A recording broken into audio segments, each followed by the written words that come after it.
ഞാൻ കഴിഞ്ഞ ദിവസം സോഷ്യൽ മീഡിയയിൽ കണ്ടതാണിത്.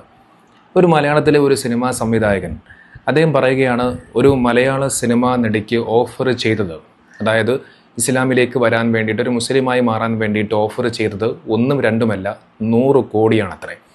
സത്യം പറഞ്ഞു കഴിഞ്ഞാൽ ഇത് കണ്ടപ്പോൾ എനിക്ക് ചിരിയാണ് വന്നത്. എന്തുകൊണ്ട് കോടികൾക്ക് വിലയൊന്നുമില്ലേ?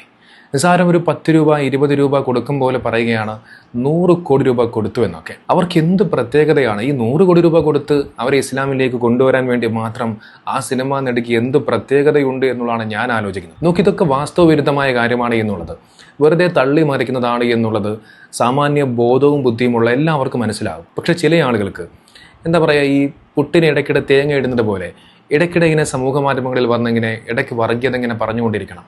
അല്ലെങ്കിൽ ഇത്തരം ആളുകൾക്ക് ഇങ്ങനെ ഉറക്കം വരാറില്ല. മുസ്ലിമുകൾക്കെതിരെ ഇടയ്ക്കിടെ ഇങ്ങനെ വിദ്വേഷങ്ങളും ഇല്ലാത്ത നുണപ്രചാരണങ്ങളും ഒക്കെ സമൂഹ മാധ്യമങ്ങളിലൂടെ പ്രചരിപ്പിച്ചുകൊണ്ടിരിക്കണം. നമുക്ക് അമേരിക്കയിലെ പ്യൂ റിസർച്ച് സെൻറ്റർ വർഷങ്ങൾക്ക് മുമ്പേ തന്നെ അവർ കൃത്യമായ പഠന റിപ്പോർട്ടുകൾ പുറത്തുവിട്ടു.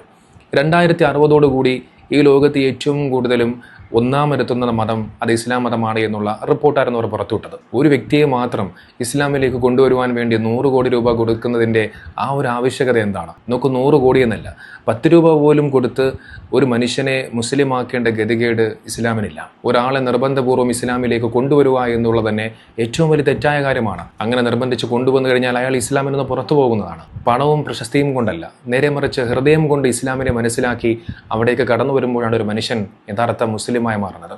അല്ലെങ്കിൽ അയാൾ വെറും ഒരു മുസ്ലിം നാമധാരി മാത്രമാണ്.